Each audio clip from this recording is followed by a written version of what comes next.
I'm Elizabeth. Since graduating, I've been working at my dad's business. We supply sports gear, anything a gym might need.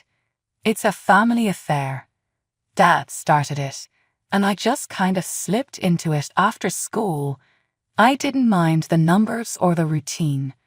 It paid well, kept me close to family, and honestly, it was manageable. The night I met Harry was during our annual company party. One of those evenings with too much cheap wine and those little sandwiches everyone pretends to enjoy. I was lingering near the buffet, deciding whether to risk the questionable shrimp, when he walked over, plate in hand. He had this easy smile.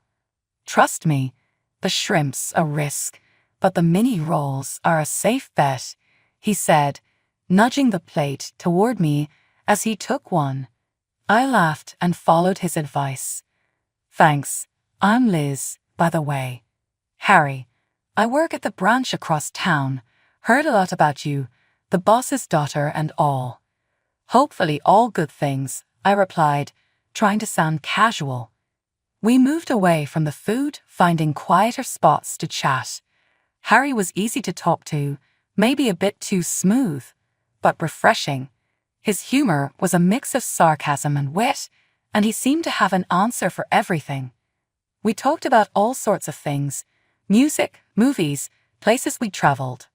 He had a way of making the evening fly by, and when he suggested coffee later in the week, I didn't hesitate. We should do this again, without the stale sandwiches and forced small talk. There's a great little cafe downtown, quiet, good for conversation. "Sounds good to me," I agreed, and we exchanged numbers. As he mingled with others, Dad came over, giving me a look of approval. Harry's a good man. Sharp, keeps things running smoothly over at his branch. The rest of the evening passed in a blur of laughter and plans. As I left the party, I felt lighter than I had in months, maybe even excited.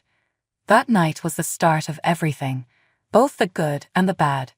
That first coffee meeting wasn't supposed to turn into anything big. Just coffee, maybe a pastry, and a bit of conversation away from the noise of the corporate party. But it turned into dinner, and before long, it turned into a life together. We got married, surrounded by family and friends who seemed just as caught up in our whirlwind romance as we were. My parents loved Harry from the start. Dad even made him his deputy and eventually promoted him to head of the company. Everything seemed to be falling perfectly into place. After the wedding, I started working from home. I managed the accounts from our kitchen table, surrounded by piles of papers and the hum of daily life. We thought about having kids, really dreamed about it, but life threw us a curveball. Medical reasons, the doctor said, made it unlikely. It was a hard pill to swallow, but Harry never seemed bothered by it. He just kept going, business as usual. 9 years. It feels like a long time when you say it out loud. 9 years of marriage can smooth out the rough spots, or so I thought. But things with Harry had shifted like the slow movement of tectonic plates, until one day, the gap between us was impossible to ignore. Lately, Harry had been coming home late, the scent of cologne lingering on him like a new habit. He brushed past me in the hallway, eyes glued to his phone, fingers tapping out messages I wasn't meant to see. "Who's keeping you so busy?" I'd ask, trying to keep my tone light. "Just work stuff. New contracts, demanding clients," he'd reply without looking up. I nodded, pretending to believe him, but doubt had already taken root, growing with each passing day. The balance at home had shifted too. I was handling the accounts, managing the chores, trying to keep everything running smoothly. But even well-oiled machines break down. One evening, as I was washing dishes, Harry walked in. He glanced at the sink, then at me, shaking his head. "You should wear gloves, Liz. Your hands are starting to look rough," he said, his voice flat. I turned off the tap, drying my hands on a towel. "Maybe you could help out now and then. It's not just my job to clean up." Harry snorted, a harsh sound. I'm busting my ass at work so we don't have to worry about money, and you want me to come home and do dishes? It's called helping, Harry. It's what people who live together do for each other. I shot back, my patience wearing thin. He rolled his eyes, dismissing the conversation with a wave as he headed to the living room.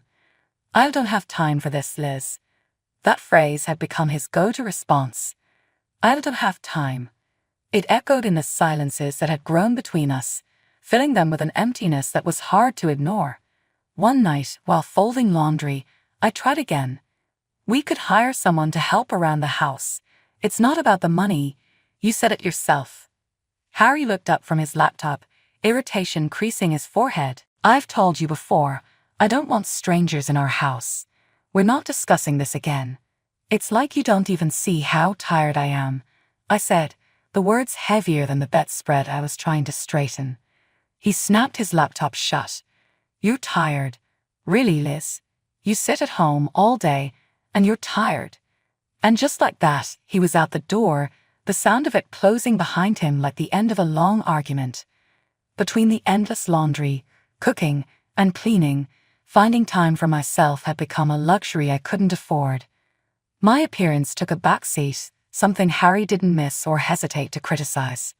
You really should try to keep up a bit, Liz, he'd say, flipping through channels filled with images of polished actresses and pop stars my age or older.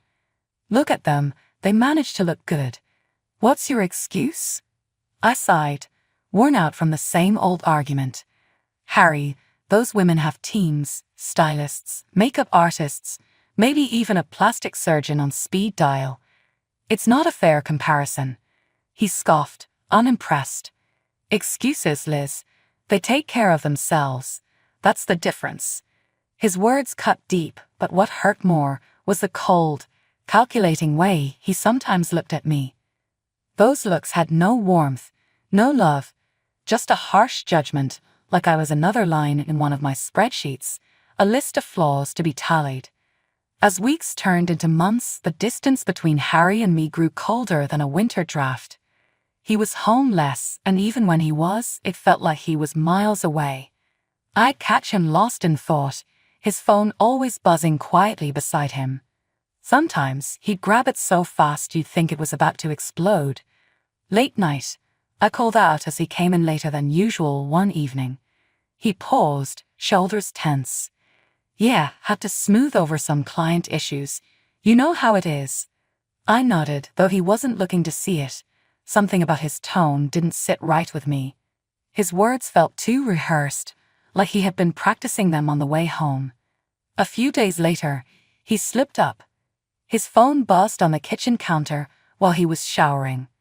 I stared at it, torn. Snooping wasn't right, but the gnawing doubt wouldn't leave me alone. As I stood there, the screen lit up again, a message preview flashing briefly. Can't wait to see you tomorrow, kissed Alice. My heart sank. Who was Alice? I remembered how quickly he'd locked his phone when he noticed me nearby before. I didn't know what to do. Torn between confronting him and digging deeper on my own. That's when I made a decision I never thought I'd make. I called a detective. It felt sneaky, underhanded, but I needed the truth more than I needed to feel good about how I got it. Look, I just want to know what's going on. I think my husband's seeing someone else. I whispered over the phone, feeling like a traitor. The detective was all business. We can handle this discreetly.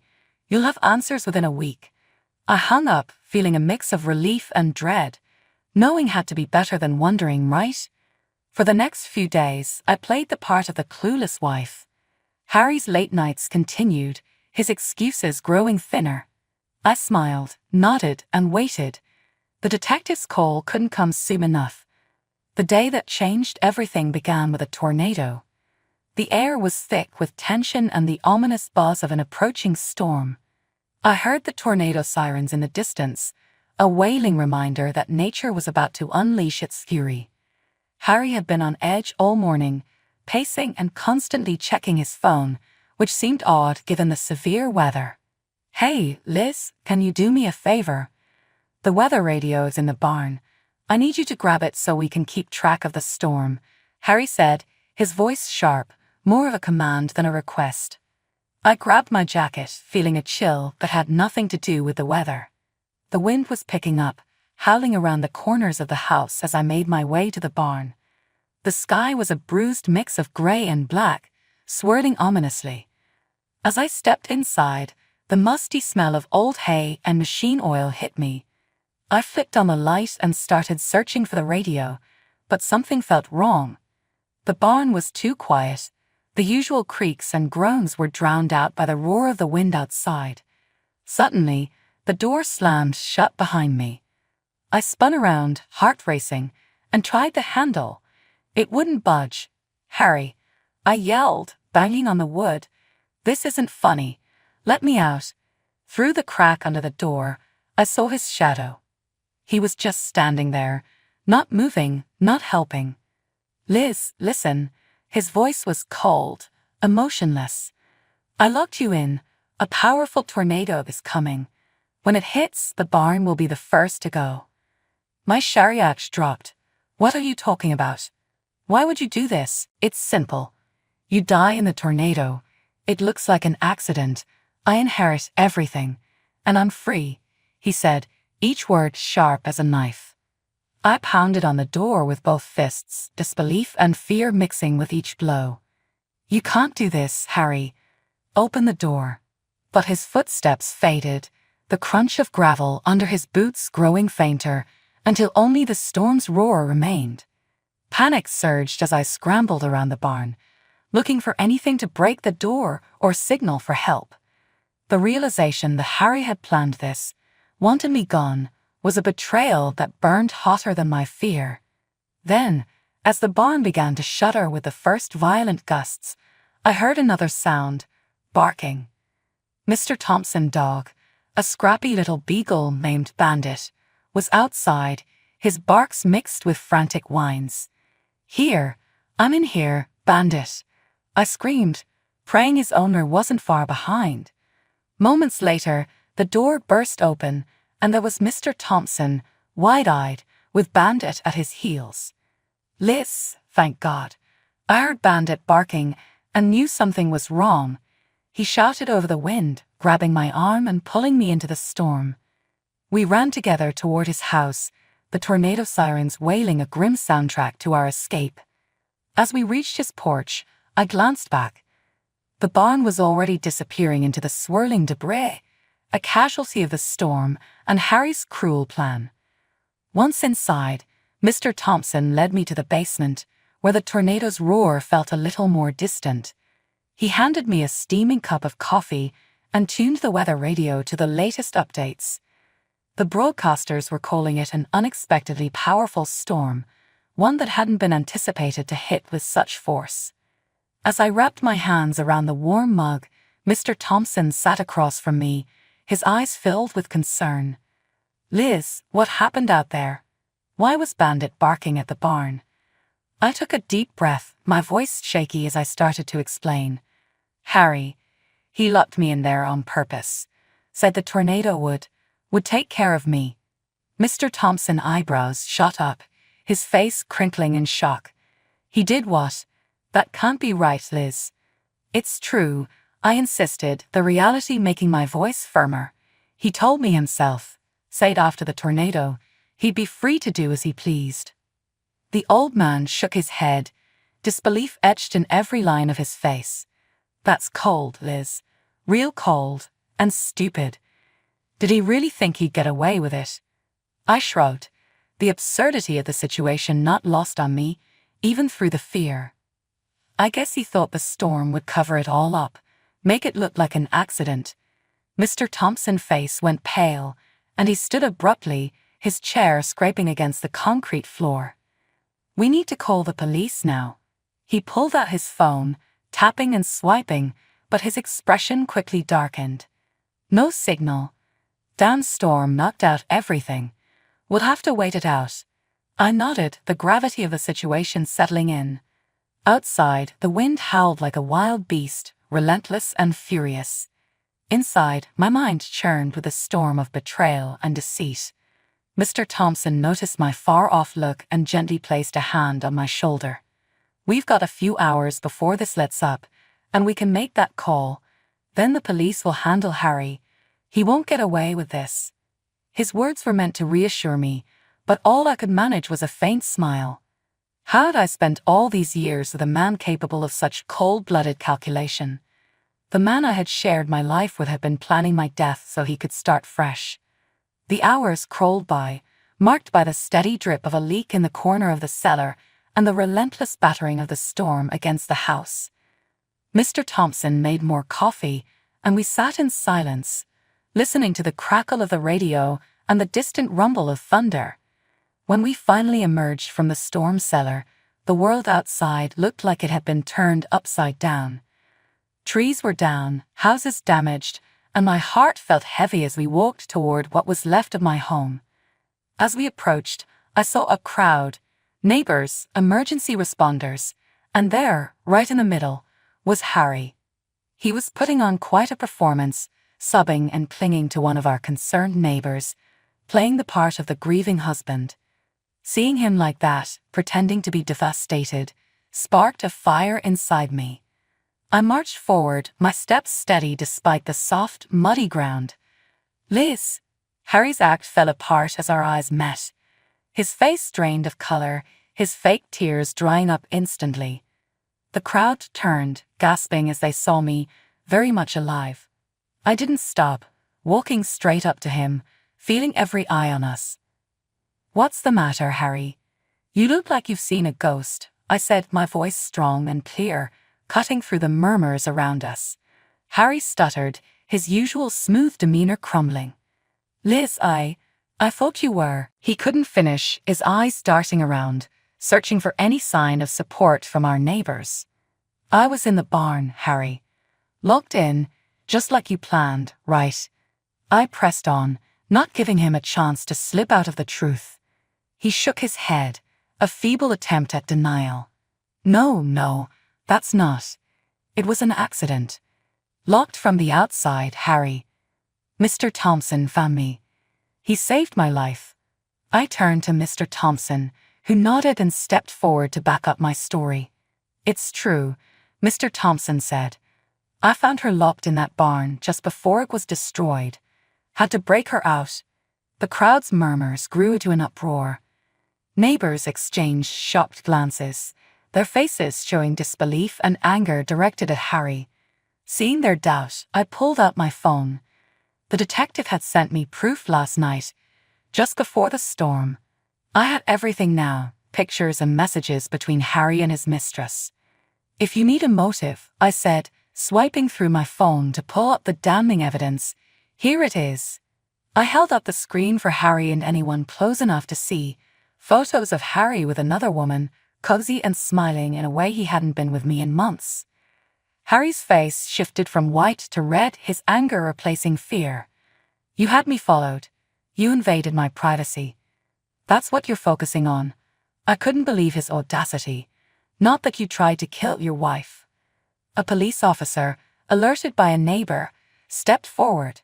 He'd seen and heard enough. "Mr. Walters, I'm going to need you to come with me." As the police car drove off, the tension in the crowd eased. Neighbors approached, offering hugs and words of support. My parents pushed through the crowd, Mom in tears, Dad with an arm around her shoulders, both of them pulling me into a tight embrace. "We thought we'd lost you," Mom whispered, holding me close. "I'm okay, Mom," I reassured her, squeezing her back. "I'm okay." The day moved on, and the crowd eventually dispersed. I stood there with Mr. Thompson and my parents, looking at the damage, at the debris that was once my barn, at the life I had almost lost. In the weeks that followed, my life became a different kind of whirlwind, not of debris and storms, but of legal battles, meetings, and long days in courtrooms. Harry's trial was fast-tracked, given the severity of his crime. Each time I sat in that courtroom, I saw a man I no longer recognized. He seemed smaller, trapped by the weight of his own actions. One afternoon, as I was preparing to head to court, my dad stopped by. He had been my anchor through this entire ordeal, never wavering in his support. Liz, are you ready for today? He'd asked, his voice steady but his concern clear in his eyes. I nodded, adjusting the scarf around my neck. I have to be, Dad. This isn't just for me. It's to show him he can't get away with it. The courtroom was packed, the air heavy with the seriousness of the case. As the prosecutor laid out Harry's intentions and actions, each word seemed to hang in the air. When it was my turn to testify, I stood, feeling the weight of every eye in the room. Harry wouldn't meet my gaze as I recounted what happened, his lawyer furiously taking notes as I spoke. The hardest part was reliving the fear, saying it all out loud in a room so quiet you could hear a pin drop. After I spoke, the defense tried to twist the story, suggesting misunderstandings and desperation. But the evidence was clear. The judge's gavel came down with finality. Guilty of attempted murder, the judge declared, his voice firm and unmistakable. The courtroom buzzed with murmurs, a mix of relief and disbelief. As the officers led Harry away, he finally looked at me. There was a plea in his eyes, maybe for forgiveness, maybe for something to cling to from the past. The aftermath of the trial felt like a quieter storm. Dad had removed Harry from the company the day after I was rescued, leaving his position vacant and the office untouched.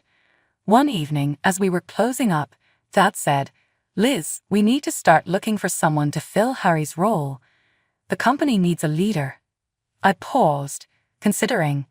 Maybe that leader should be me, I suggested, the idea taking shape for the first time. Dad looked surprised, but then his expression softened into a smile.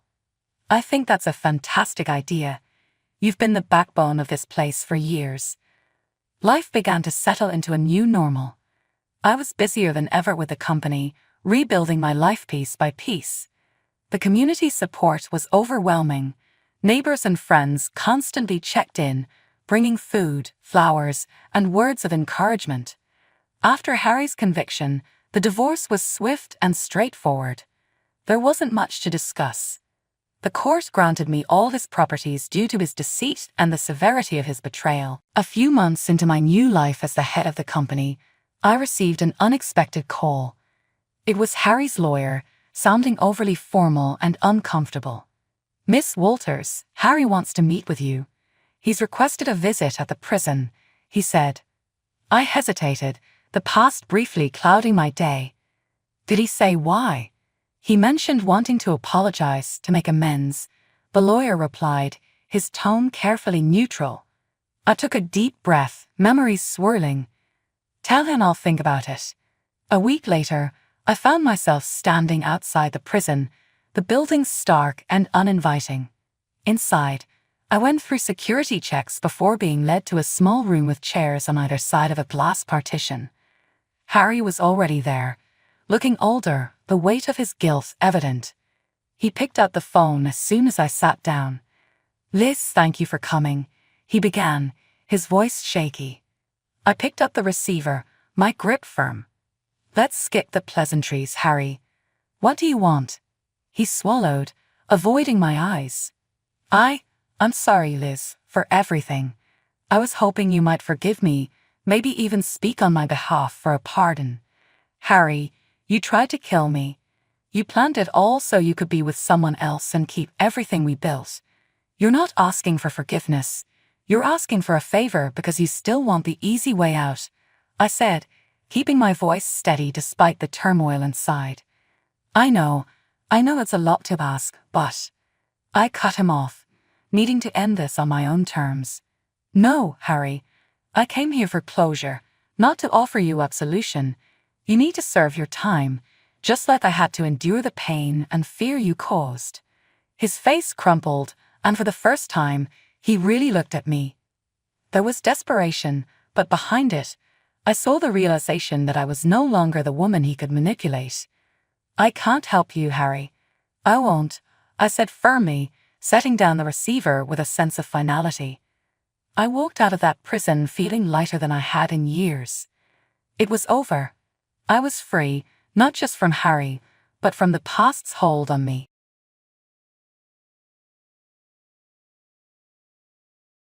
Hello, my name is Diana, and I'm a 40-year-old woman. The past 5 years have been quite eventful, and I recently experienced what karmic justice truly feels like. After seeing many stories shared here, I decided it was time to share mine. My story begins with my ex-husband, Chase. We met in college and dated for about 2 years. Our plan was to move in together after graduation and wait a few more years before getting married. However, I became pregnant almost immediately after we moved in together. Neither of us wanted to terminate the pregnancy, so we adjusted our life plans and welcomed our beautiful baby girl, Serena. Serena was the light of my life. She was incredibly smart, charming, and full of energy. She loved socializing and always had an abundance of energy, which she often expended by helping me around the house. While Serena was a joy to be around, Chase and I began to have issues. Since her birth, Chase rarely stayed home to help with Serena. He barely had a relationship with her, and we frequently fought about it. His primary concern was always money and how it was being spent. We both had well-paying jobs and were financially stable, always up to date on our bills with some money left over each month. I put this extra money into a savings account for Serena's future, like her college fund. Chase was upset that he couldn't spend this money and often complained, despite having his own monthly allowance. Things improved slightly when Chase got a promotion. I let him keep his extra money to avoid arguments, and with this financial boost, he started paying more attention to Serena. It angered me that money was the motivator, but it was better than him ignoring her completely. For the next 10 years, life seemed to improve. Chase and I got along better, and Serena blossomed into a beautiful young girl. I was nervous about her teenage years, but something much worse happened. My once lively and energetic daughter became lethargic, unable to stay awake for more than 3 to 4 hours at a time. Her grades, which were always A's, started slipping to C's. I tried talking to her, but she insisted everything was fine. The breaking point came when her teachers called, concerned that Serena was sleeping in class and struggling to stay awake. I sat her down, and she admitted that she felt fuzzy in her head and couldn't stay awake without experiencing severe headaches. Deeply worried, I shared my concerns with Chase that night. "Chase, I think something is really wrong with Serena," I said. "What do you mean?" he replied. "She's getting paler and weaker by the day. She doesn't have a temperature, but even the smallest tasks exhaust her. I asked her to tidy up her room, and she fell asleep immediately after, waking only for dinner. She's also sleeping in class and constantly late. Maybe she's just tired from the day," Chase suggested. "No, it's more than that. She's stuck in a constant state of lethargy. I've spoken to her, and she says she feels drowsy all the time and doesn't know how to cope." "She's probably just going through puberty," he shrugged. "I don't think this is puberty. We need to take her to a doctor," I insisted. "That's unnecessary. It'll cost a lot of money just for the doctor to tell us it's normal teenage stuff. What's more important, money or our daughter? We have health insurance, and I'll cover whatever else is needed." "Fine, but the money's coming out of your pocket," he conceded. I couldn't believe Chase was so concerned about the cost when our daughter's health was at stake. Trusting my instincts, I took Serena to the doctor the next morning despite her protests. She was honest with the doctor about her symptoms. The doctor ordered blood work and scheduled an MRI to get to the root of the problem. Over the next few weeks, Serena and I were in and out of the hospital constantly, learning little about her condition. With each visit, the tests became more intense, and the atmosphere grew more tense and panicked.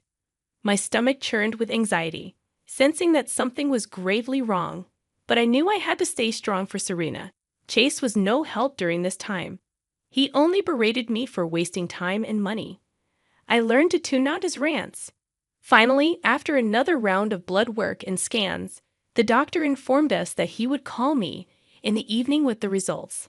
I spent the day pacing, waiting anxiously for the call. When it finally came, nothing could have prepared me for the shock. The doctor revealed that Serena had an early stage of brain cancer, and we were fortunate to have detected it early. It felt like ice water had been poured over me.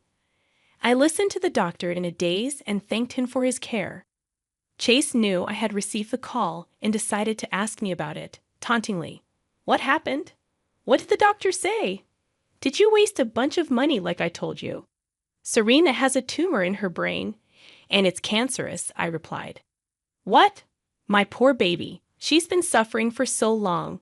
How will I even break this news to her? Wait, how far along is the cancer? Thankfully, it's still very treatable. She'll need surgery and chemotherapy.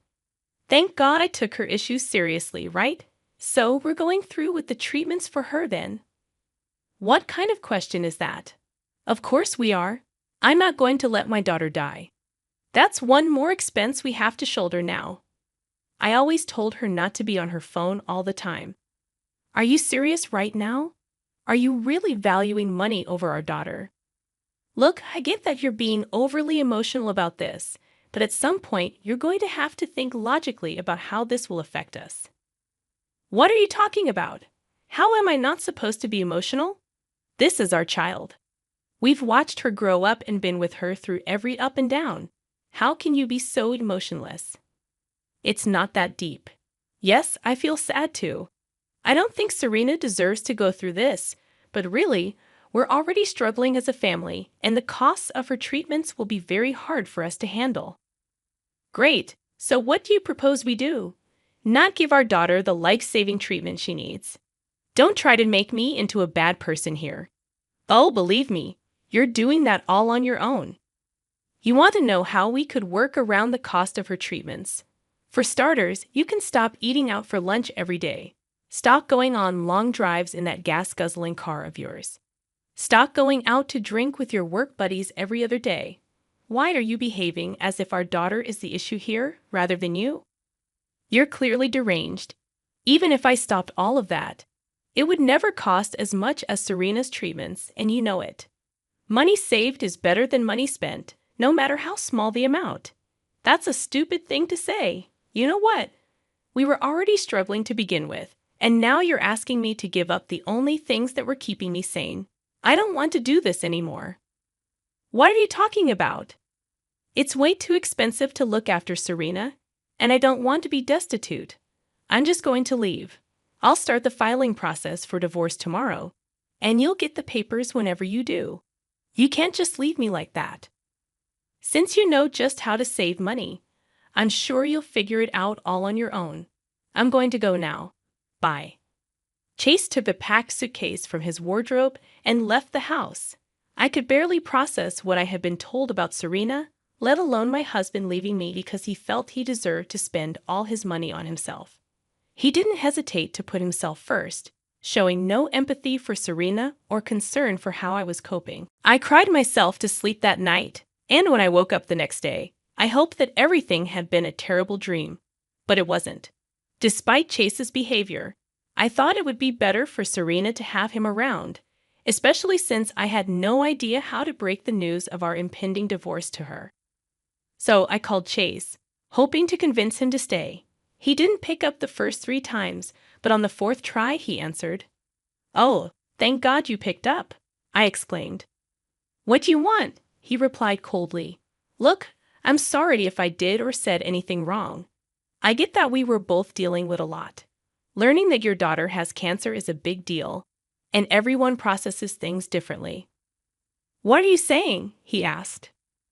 "What I'm trying to say is that I understand you must have been overwhelmed. I probably didn't make it easier by insinuating that you were selfish. Please don't leave Serena and me. Serena wants to see you and is scared you left because of her." First of all, I did leave because of her. Well, to be more precise, because of her upcoming expenses. The cancer news was just the final nail in the coffin. I didn't want to be more destitute than we already were. I was tired of constantly calculating how much I could spend. "Wow, so you just wanted to leave because you were selfish," I said, incredulous. "You can call me whatever you want, but I'm just doing what's best for myself. Do you really feel nothing for your daughter? How can you leave at the most crucial moment of her life without batting an eye? I get it. What Serena's going through is tragic, but I can't be there to support all of us anymore. I can't take any more financial strain, and that's it. What if Serena doesn't make it? Or what if the treatments continue for years? Who's going to finance all of that? You didn't even stop to think of things that way. How dare you believe that Serena won't make it? Even if she didn't, at least the guilt of not having tried enough wouldn't exist. Isn't that something you want? No thanks. I don't want to give up my comfort just to be there for no results. I hope you know that you're a monster. I hope nothing but the absolute worst for you. Great. The divorce papers shall reach you in a day or two. Please don't contact me again. Bye. I was appalled. I didn't know what to think. I felt completely numb. How could someone be so careless as to leave their daughter when she had just been diagnosed with cancer? I wanted to cry, not only because my relationship with Chase was over for such a selfish reason, but also because I didn't know how to tell Serena why her father left. I realized that I needed to steel myself and be strong for her. She was already going through so much. The last thing she needed was to see her mother break down. Over the course of the next year, Chase and I got legally divorced. I found out through social media that he married another woman immediately after our divorce was finalized. That sent me down an entirely new spiral, making me feel even more worthless than before. But again, I tamped down my emotions because I needed to stay strong for my little girl. I couldn't keep the reason for Chase's absence from Serena for long. I made excuses for the first few months, which was somewhat easier since she was almost always hospitalized. But eventually, I realized I was only hurting her by not telling her the truth.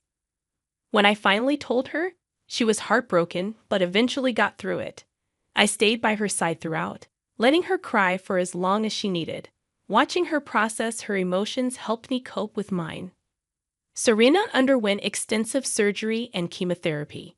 She lost all her hair and a significant amount of weight, but she remained happy, and that was all that mattered. The next 2 years were spent with frequent hospital visits for checkups and routine scans.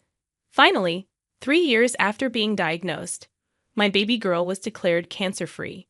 It was a truly momentous occasion for us, so we hosted a big party to celebrate with everyone who had supported us, including my parents, Serena's teachers and classmates, our neighbors, and even Chase's parents. Chase's parents had been incredibly supportive, despite the circumstances. When they learned about our divorce, they were disgusted by their son's behavior and disowned him. They made it a point to come over and help in any way they could. I am truly grateful for them. After my baby girl turned 18, she decided to take a gap year to spend quality time with me, considering the last few years had been spent stressing over her cancer. We were finally doing well in every aspect of life, and I was genuinely beginning to feel good. But of course, something had to happen. One day, I received a call from an unknown number. For some reason, I picked it up. Hello. Hi, Diana. It's Chase here. How did you get my number?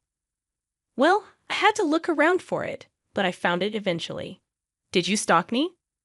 No, look, I just wanted to check in on you and Serena. Why all of a sudden? I just miss both of you. Right. And it took you 5 years to reach out to us? I know I was horrible for what I did. I don't think horrible is a strong enough word to describe abandoning us right after my daughter got diagnosed with cancer, all because you were a selfish jerk. I see you're still holding onto that grudge. I'm sorry for it all, by the way. I'm a changed man now.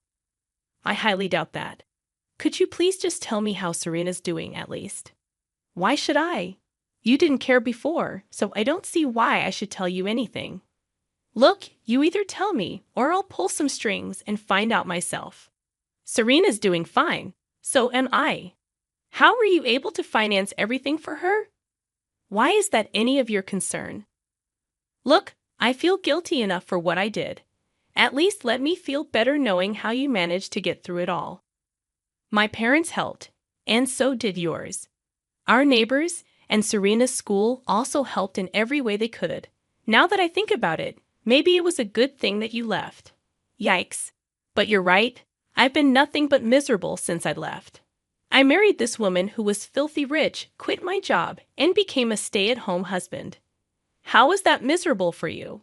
Wasn't that everything you ever wanted? Sure, but she never failed to rub her wealth in my face. One day, I snapped at her, and she decided to leave me. Now I'm going to be homeless in a week and have nowhere to turn. So, you're the reason for your own misery. That's not surprising. Why are you telling me all this anyway? I just wanted to ask if you could send me some money just for the next few months until I can get back on my feet. I would ask my parents, but they refused to speak to me. Ha, you cannot be serious, Chase. You have some nerve to stalk me, find my number, threaten me with more stalking to find out about how we're doing, and then ask me for money after you abandoned your family when they were at their lowest. You don't have to keep throwing my mistakes in my face. I won't be able to help you in any way. Why? I promise I'll be better. I'll make up for it in any way that I can. Oh, I would love to help you, but it's too expensive to look after you. And I've gotten too used to my comforts. I can't imagine giving that up. You're right. Good luck with your future. Do me a favor and lose my number because I never want to hear from you again. If you contact me again, I will file a restraining order against you. Stay out of mine and Serena's lives for good, just as you intended when you left. Bye. Nothing felt better than throwing Chase's words back at him. Did I feel bad for his situation? Absolutely not. He left Serena and me when we were at our lowest, all because of his selfish needs. I saw no reason to help him and was shocked at his audacity to come crawling back. I blocked his number because I wanted nothing to do with him. I later found out through his parents that he had tried to contact them for help, but they wanted nothing to do with him either. They were appalled at his audacity and had a strong word with him, telling him he was a disappointment to them. He had burned all bridges just to live the comfortable life he wanted. I didn't keep up with what happened to Chase after that. His ex-wife reached out to me, asking if he had contacted me. I told her he did, and she shared that she couldn't understand how I had put up with him before because he was beyond a handful. We shared a few messages about how Chase was a jerk and then moved on. I didn't hide the fact that Chase had contacted me from Serena. She was relieved that I did not fall for whatever his plan was and stood my ground. I asked her if she wanted to get in contact with him, as he was still her father and she was entitled to feel however she wanted about him. Serena assured me she wanted nothing to do with Chase, especially after the heartbreak she suffered in the middle of her treatments when she found out he was never coming back. Things resumed back to normal in our lives after that. Somehow, knowing that Chase was living miserably added a spring to my step. It felt like a resolution to our tragic past. Serena felt the same way, and we began talking more openly about him. We've both decided it's time to go to therapy and deal with our issues. I'm excited to see where life takes us from here. I'm grateful for the second chance I've been given with my daughter. As long as I get to be with her until the end of my time, nothing else matters. Thank you so much for listening.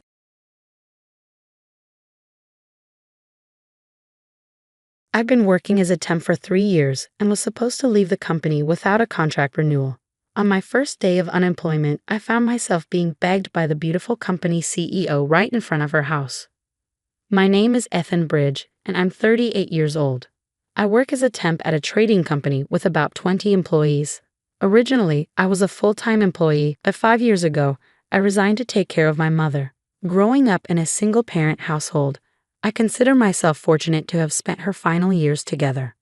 After saying goodbye to my mother, I found myself alone at 35, trying to re-enter the workforce.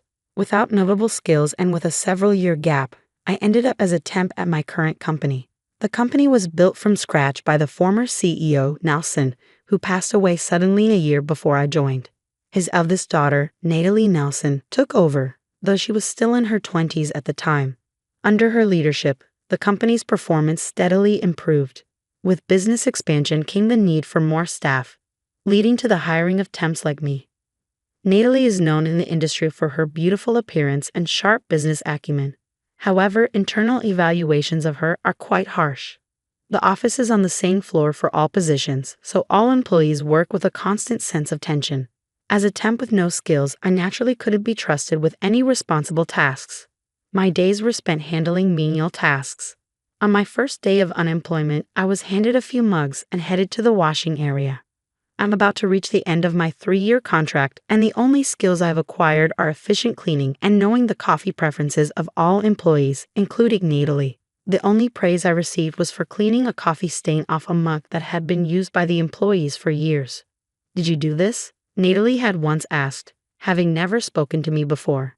"Yes, I used a dish bleach for the cup stains," I answered nervously. She looked straight into my eyes. "Excuse me, but I'll get back to work," I said, feeling nervous but not ashamed, as she was truly admirable. 3 years of menial tasks flew by quickly, and the day my contract ended arrived. There was no renewal or department change, and the simple procedures continued under the assumption that I was to leave. My supervisors, though not bad people, didn't seem to care much about my departure. I kept telling myself it was better to move on without any lingering attachments.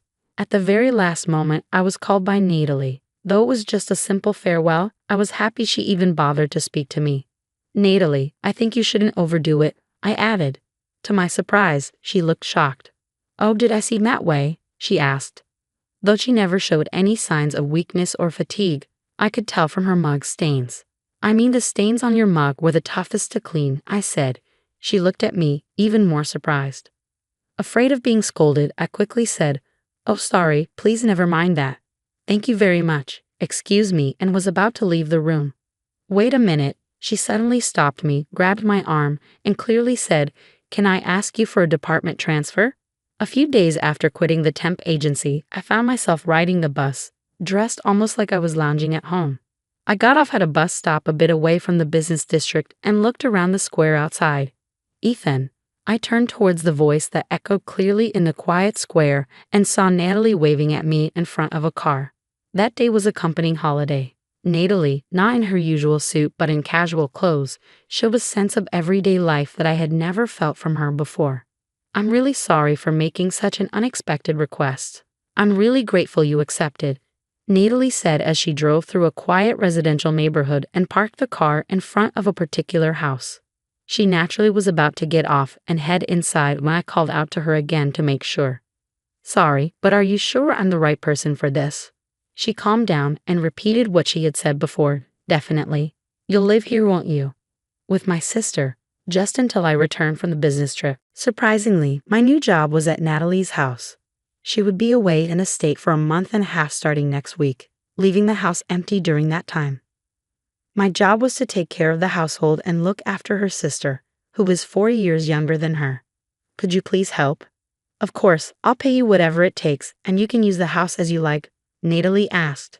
Without much hesitation, I agreed. Looking back, I'm not sure if it was the money or the house that drew me in, but I was just happy to be relied upon by Natalie. We walked through a garden overgrown with weeds, and Natalie finally opened the front door. The house was impressive, though not the mansion I had imagined. However, the inside of the house wasn't clean, and there were items that hadn't been moved since her parents had passed away. I had a sense of why I was called here, but probably the main reason was, "This is my sister Ruby. Hey Ruby, this is the person I told you about. Say hello," Natalie said. Surprised by Natalie's gentle voice for the first time, my gaze followed to a familiar bed, the care bed that I had bought when my mother could no longer move on her own. On it lay a young woman who looked too young for such a bed, glaring weakly at me. "Hi, I'm Ethan. I'm here to help with anything," I said. Overwhelmed by Ruby's wariness, I quickly added, "Of course, I'll be heading back home." "Oh, you can stay here if you like," said Natalie, although I frantically shook my head. Eventually, without hearing Ruby's voice, I left the room, and Natalie showed me around the house. My duties were mainly cleaning, sorting through belongings, gardening, and preparing Ruby's meals. She had been receiving meal deliveries but was apparently tired of the taste. Even as I listened to the explanation, I kept thinking about her. Given my mother's situation and my experience in caregiving, Ruby's situation felt entirely different. Ruby was involved in an accident when she was young. I was nearby at the time, but only she was affected. She probably hates me.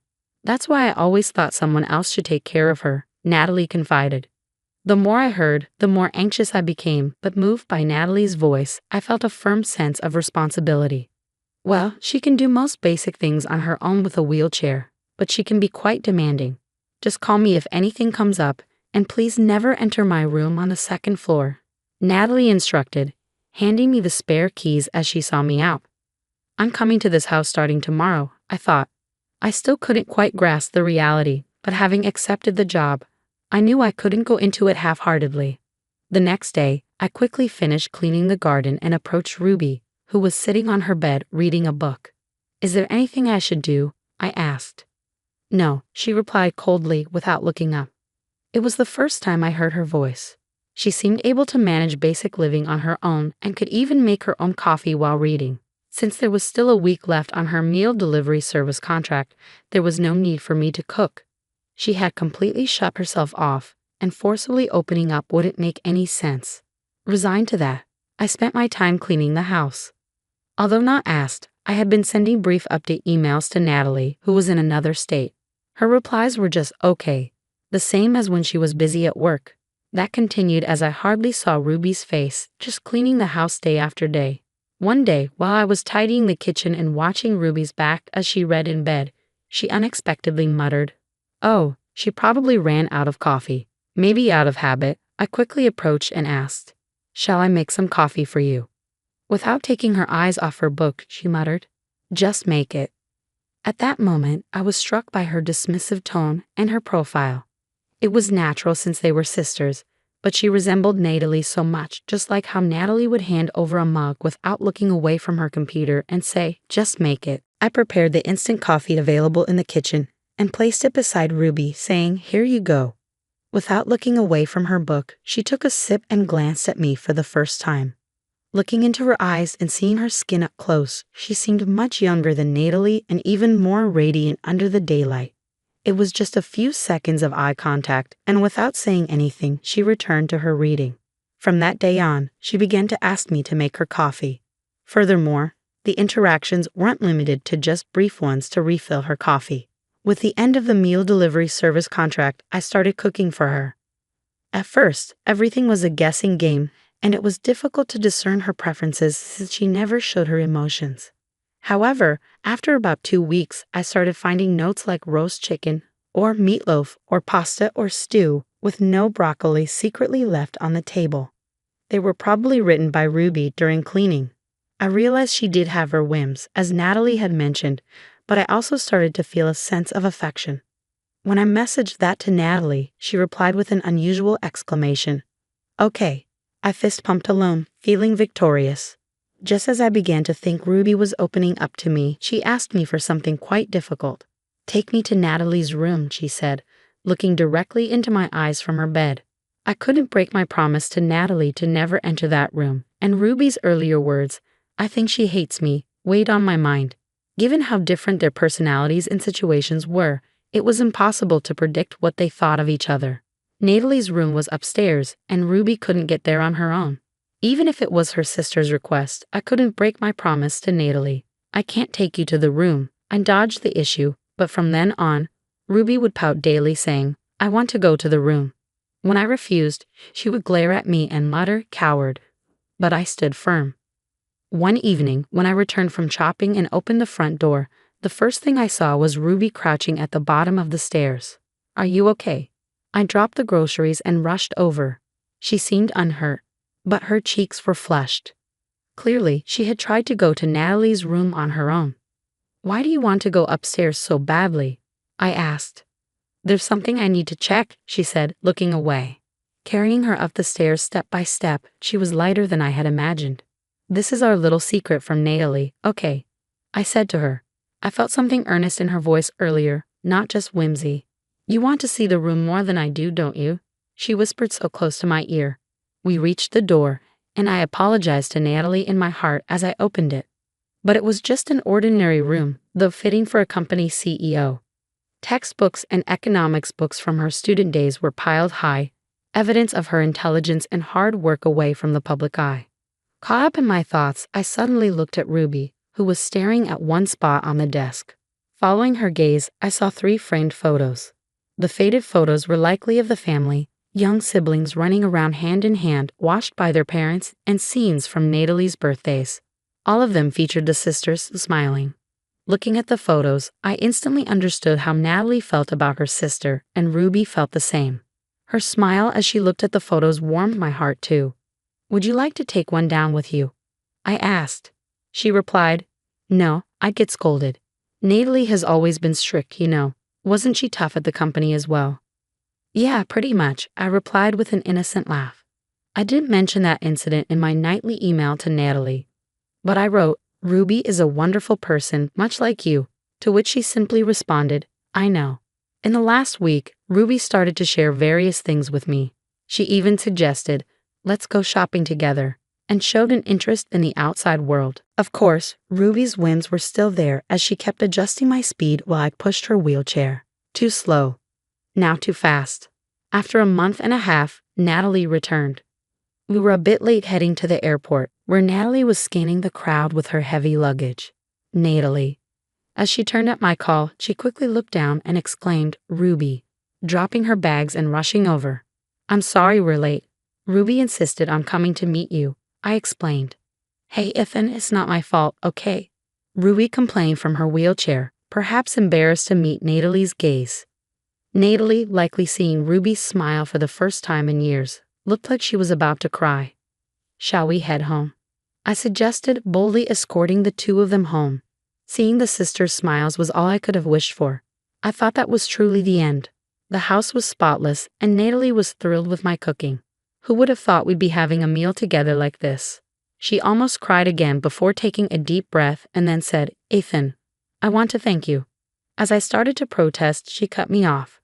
"I want you to marry Ruby. You're the only one for her. You're the only one she's opened up to this much." She blurted it all out in one go. Naturally, I was at a loss for words. Marriage? That thought was fleeting. An ephemeral hope bubbled up within me only to vanish in an instant.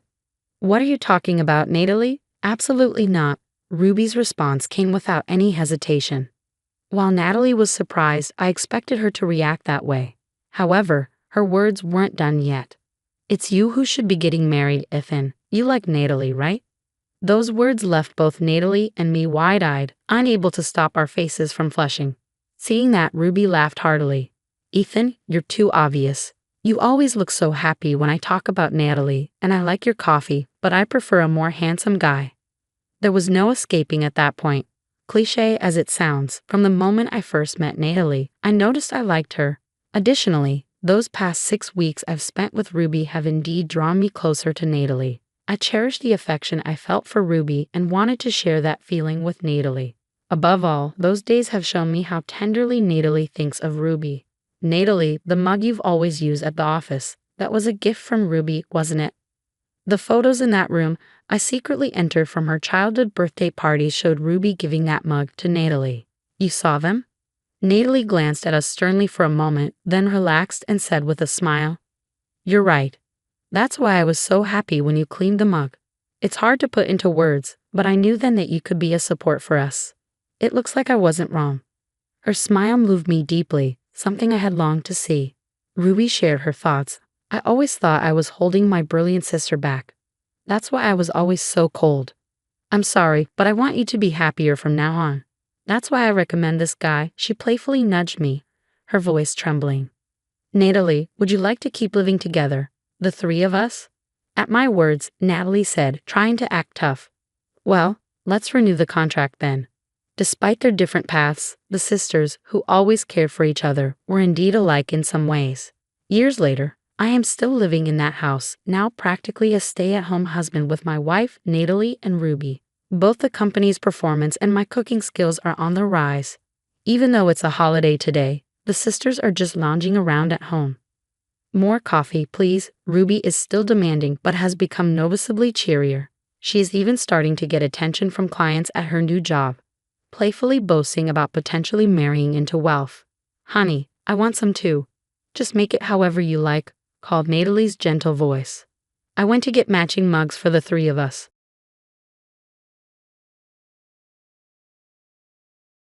Hello, my name is Diana, and I'm 25 years old. The incidents I'm going to tell you about happened a couple of years ago. They involve my ex-fiancé Zach and his sister Eva. Eva and I were friends before I started dating Zach. We worked together at the same coffee shop and quickly became close. When we met, I was a senior in high school, and she was in her final year of college. Despite the age gap, we bonded over our shared time off and often hung out outside of work hours. Before you think it's odd that I started dating Eva's brother, I had no idea she even had one. We rarely talked about our families and only ever mentioned our parents. I met Zach in my second year of university. By then, Eva had moved to another state for work, and I missed her terribly. We still kept in touch, calling each other every other day. Eva had been both a friend and a mentor to me, helping me through college and teaching me how to socialize, as I was quite shy and antisocial. Eva suggested that frat parties were the best way to meet people. Even though I wasn't big on parties, I decided to give it a try because I hadn't made many friends in my first 2 years of college. At the party, I felt overwhelmed by the crowd and loud music, so I sat down on a couch to catch my breath. That's when Zach sat next to me. "Hey, are you okay?" he asked, noticing my discomfort. "Yeah, I'm fine," I replied. "Did you drink too much or did you drink something uncovered?" "Oh no, I didn't drink anything. I'm very sober." "That's a shame. Is this your first time at a party?" "Yeah, how could you tell?" "Well, you look like you'd rather be anywhere else but here." "Okay, that's fair. I'd much rather be back in my room reading a book than being shoved around by sweaty, drunk strangers." "Why are you here then?" "My friend convinced me this was the best way to make friends in college." Like an idiot, I listened to her. There are definitely better ways to make friends. "Where's your friend? Shouldn't she be keeping you company?" "She's a few years older and in a different state right now." "That's rough. Hey, do you want to maybe grab some burgers and milkshakes?" "I don't have a car, so that's not possible." "Don't worry, I have a car. I can drive us." "I don't think it's smart for you to drive if you're drunk." "I'm not drunk. I'm abstaining from alcohol at the moment. I partied too hard last week, and the aftermath was not pretty." "I don't believe you." "All right then, there's a great little burger joint a bit away from campus. You up for a walk?" Just as I was about to turn Zach down, a drunk girl fell on top of me, laughing loudly. I helped her up and then turned back to Zach, agreeing to the walk. The burger joint was a 40-minute walk from campus, but it didn't feel that long. Zach and I got to know each other better during the walk. He was in his second year as well, studying finance while I was studying marketing. We discovered we were from the same part of the city. When we arrived at the burger joint, we were ravenous and ate as if we hadn't seen food in days. We grew more comfortable with each other as time passed. On the walk back to campus, we laughed so much and leaned on each other for support, appearing as if we were drunk. Zach walking back to my dorm room and hugged me goodbye. We exchanged numbers and promised to meet again. I was on cloud 9. Not only had I made a new friend, but I had also found a guy I genuinely liked. I had dated a few guys in high school, but I had never been this excited about anyone. For the first time in my life, I was looking forward to college. It had always been something I dreaded, thinking I'd never fit in. But meeting Zach felt like the start of something new. I couldn't wait to tell Eva about my night with him. I texted her and asked if we could hop on a video call. About half an hour later, we were face to face, and one look at my expression told Eva that something big had happened. "What happened?" "Don't hide anything." "I know something good happened," she demanded. "Well, I took your advice." "Oh my God, did you go to the party against my better judgment?" "I hated it, Eva." "Oh well, at least you tried." "I'm sorry I suggested it. Maybe you could meet someone in the library instead." "Stop it, let me finish." I was very uncomfortable at the party. I sat on the couch like the loner I was until a guy sat next to me and started talking. "Oh, did he do something bad?" "If he touched you inappropriately, I'll fly back and beat the hell out of him." No, Eva. He was actually worried because he thought my drink got spiked. Oh wow, that was not what I was expecting out of a guy at a frat party. It's good to hear that though. Yeah, and you know what's even more shocking? He wasn't drunk. He was just a genuinely nice guy. What? That's insane. What's his name? His name is Zach. Huh, my brother has the same name. Maybe this is a sign that I'll always be near you and you can never get rid of me. Oh, shut up, Eva. Anyways, did you guys become friends? I think so. We went on a long walk to this burger joint, got burgers and milkshakes, and laughed a lot. We exchanged numbers. If that doesn't mean there's potential to be friends, I don't know what does. Look at you go. I'm so glad you had a good time. I probably should have told you not to go to a party by yourself, but at least it ended well. Even though I listened to you, I feel like I should tell you that I absolutely hated the party. I enjoyed walking for nearly 2 hours more than sitting in a room full of drunk people. Whatever. The only thing I'm taking away from this story is that I was right and you should listen to me more. I was genuinely happy, and Eva was happy for me too. It felt like things were changing, and boy did they change after that. Zach texted me the next day and asked if I wanted to meet up again after classes. Of course, I was down. For the first time since starting college, I was going out for fun, not just for assignments. Zach and I had another great time, and on our way back to campus, he asked if I'd like to meet his friends. I was nervous but figured if I managed to meet someone as amazing as Zach by luck, meeting more people wouldn't hurt. I met his friend group over the weekend, and they were surprisingly easy to get along with. They made me feel welcome without trying too hard. By the time we were heading back to our dorms, I felt like we had all grown closer in just a few hours. These people became a regular part of my life. They were from different departments, but some of us shared classes, and we all met at a particular table on the lawn during lunch hour. Suddenly, college didn't seem like a tedious task I had to complete alone. As for Zach and me, we went on many more dates. Soon we realized we had feelings for each other, but neither of us made a move. Finally, one day, Zach invited me on a fancy dinner date and asked me to be his girlfriend. I was ecstatic and said yes. We shared our first kiss on the way back home, and I felt like I was floating when I returned to my dorm room. I knew Eva would love to hear about this development. She had been rooting for Zach and me to be a couple, constantly urging me to make a move. Though I was too scared to do it myself, she would be thrilled to hear that Zach and I were together. I called her up to share the good news. "What's up?" she asked. "I have some amazing news for you." "Oh, you know I love good news. Tell me everything." "Well, Zach asked me out on a proper date yesterday," I shared with Eva. "A proper date? Haven't all your solo hangouts actually been dates?" she asked. "No, I mean we went to this fancy restaurant for dinner. I got dressed up for it." "No way. It's crazy that I didn't get to see you all dolled up." "Wow, you really are growing up. Stop acting like you're my mom. What do you even mean by that?" "I practically raised you at this point," she said with a laugh. "All right, drama queen." Anyways, as I was saying, Zach and I had a good time, and after dinner, he asked me to be his girlfriend. "What? That's wonderful. I'm so happy for you. How are you feeling?" "Like I'm levitating. I still can't believe this is real." "Well, it is real, and you better enjoy it as much as you can." "Oh, I definitely will." For the next 3 years, Zach and I grew more comfortable with each other. Our relationship felt like something straight out of a movie. There wasn't a single day that I was sad when I was with him. The only small issue we had was that Zach still wanted to live with his parents while I wanted us to live together. His main argument was that he was saving money so we could splurge when we got married, so I let it go. I hadn't officially introduced Eva and Zach to each other yet. Zach wasn't a big fan of phone calls, so they had only talked a few times. Then Eva told me she was coming back. I was ecstatic to have my best friend back after 4 years. She had found a better job in our town and thought it would be great to be closer to family and me. When Eva returned, she came over to my place for a sleepover. We geeked out about her being back and caught up on everything that had happened in our lives since she left. We made plans for Eva and Zach to meet that weekend. I was sure they'd like each other. When the weekend came, I walked into the cafe first and greeted Eva. "Hey, Eva." "Hello, how are you?" "All good. What about you?" "I'm good, but I could be better." "Where's your man?" "Zach's parking the car. He'll be here in a second." "Oh, there he is." As Zach walked in, Eva's face changed.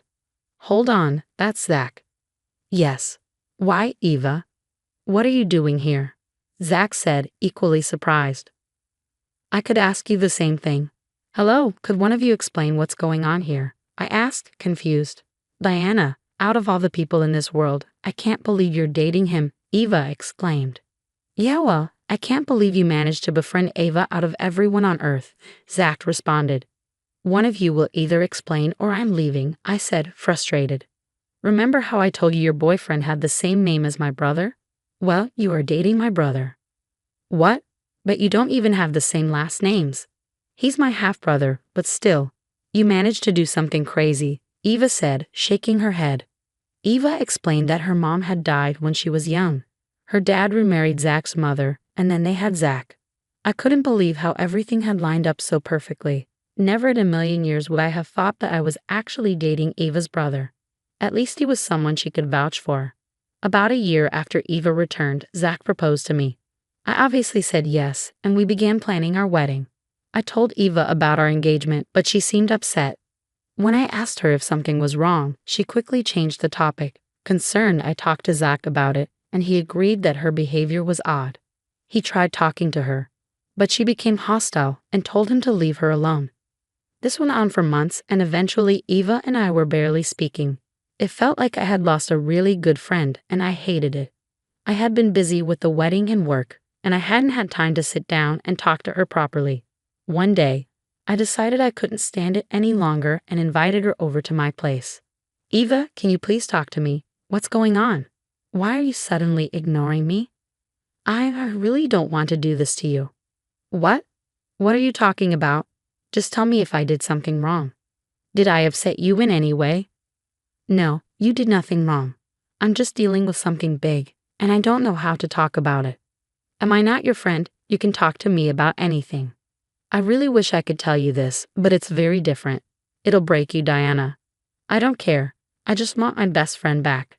Zach is also very worried about you. Oh yeah, I'm sure he's got other things to worry about. What are you talking about? Never mind. Please don't leave me hanging like this, Eva. It's killing me. I feel like I'm losing you. I promise you're not going to lose me. I just need to find a way to explain things to you and get even with who I'm angry at. Could I at least get a hint about who you're angry at? No, that will only make things worse for you. Just trust me to handle things the right way. I'm terrified, but I trust you, Eva. Eva barely spoke to me after that. She didn't participate in any wedding planning and even refused to be my maid of honor. I was heartbroken. I trusted that Eva wouldn't leave me hanging. The months passed, and soon it was the day of Zach and my wedding. Just as it was almost time for me to walk down the aisle, Eva texted me, asking me to meet her in the alley behind the hall. Confused and concerned, I asked why she couldn't come to my room. She insisted it was important that no one saw her. Whatever she wanted to tell me sounded urgent. I informed one of my bridesmaids that I'd be a few minutes late and went to find Eva. I found Eva pacing back and forth in the alley. She quickly walked up to me, grabbed my hand, and placed a USB in it. Before I could ask her what it was for, she told me I needed to play the video on the USB and expose her brother. I was baffled and scared, but I trusted Eva. I instructed one of the staff to give the USB to the person in charge of the presentations on the projector, with instructions to play it as soon as I walked down the aisle. 2 minutes later, my heart racing, I walked down the aisle. Zach looked at me with awe, tears running down his face. Despite my fears, I hoped he had done nothing wrong. As I reached the altar, the video started playing. The crowd gasped. When I turned around, my stomach dropped. The video showed Zach and my bridesmaid, Celeste, making out and touching each other all over in his portion of the venue just hours before the wedding.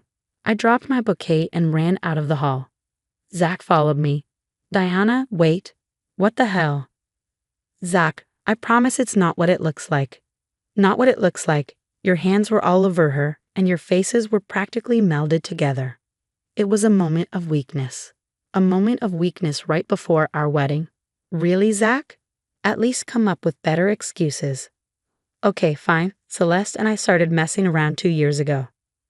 Great. So while you were professing your love for me, you were sleeping with your best friend. We drank a little too much, and one thing led to another. You're disgusting. Why would you keep me in the dark for so long? What did you expect me to say? You'd have left me instantly and told Eva, who would then tell my family. You know, my family is very tolerant of everything except cheating. You know what? You just ruined my life. Why are you getting mad at me when you're facing the consequences of your own actions? You could have come to me privately instead of humiliating me like this. Cry me a river. You deserve this. I'm glad I found out before marrying you. If I hadn't found out, you would have kept it up, wouldn't you? Yeah, that's what I thought. You're not even sorry for cheating on me. You're only sorry you got caught. You know what? Screw you. I hope you and Celeste are happy now that I'm out of the picture. I walked away and texted Eva to meet me at my place. She arrived a few minutes later, trying to hug me, but I only wanted her to explain things. She told me that after coming back, she stayed with her parents for a while. One night, she heard 2 pairs of feet shuffling into Zach's room and thought it was me. She got up to talk and tease us for sneaking around, but she walked in on Zach and Celeste. In shock, she didn't grab evidence and just went back to her room. She couldn't look at me without feeling guilty. She tried for months to find evidence, knowing I wouldn't believe her without it. When she finally did, she wanted me to take revenge in the best way possible. I hugged her tightly, grateful she had my back. She apologized repeatedly for keeping it from me, but I understood her reasoning. She stayed with me, consoling me through the shock of my relationship ending. A few months have passed since then. Healing has been a long process. Zach's tried to contact me, but I blocked him everywhere. Eva told me no one in their family was speaking to him, and their parents had kicked him out. Celeste had also dumped him for someone else. It's satisfying to see Zach's life fall apart while mine is getting better, thanks to the one person who always had my back. Cheers to that.